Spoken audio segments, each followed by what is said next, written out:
The Kings, Mm-hmm. and this was our pole barn, which housed one blind horse and several small ponies and various animals on the inside. And it's a 40 by 80 pole barn, and the roof gave down in the heavy snows, and we were fortunate that these brand new enclosures survived and held up the roof and prevented any damage to the animals. And what's the rebuilding kind of looking like here? well, this is our first week where we've disassembled, and thanks to a Bobcat, was able to pull the roof panels down, and then we've been taking out the electrical, shut it down, and bit by bit pull the roof apart. And the walls have to be taken down in sections so that nobody gets hurt, and they're so tall. Right. So they have to be cut in a piece, and then one piece at a time brought down. So been heavy work. Right. All week. Have you gotten a good amount of people out here, or is it just you working on? 3 of us. Okay. 2 construction workers and myself, and 1 Bobcat. Okay.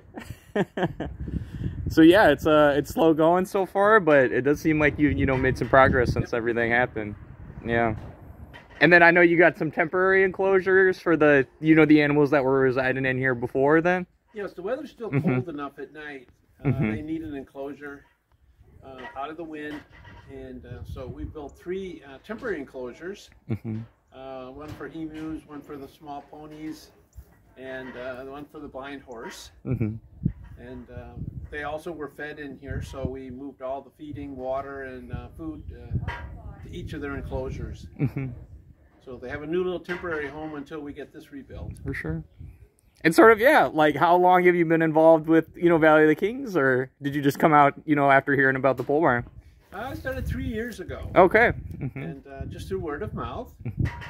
And I do just all kinds of construction or plumbing or electrical and maintenance. That's your background? Engineering. Okay. Mechanical, electrical engineering. So very I'm cool. retired, and this is my my next hobby. That's a good one. Yeah. Yeah, it's interesting work, I bet. So. And stay in shape. Right. And I'm sorry, I didn't get your full name, and maybe if you could spell it for me, yeah, it's a tricky one. Yeah, Chick, C-H-I-C-K. Okay. First name, nickname, and Clement, C-L-E-M-E-N. Okay. I live in Williams Bay. Perfect. Perfect. And volunteer. That's very nice. No, I'm glad they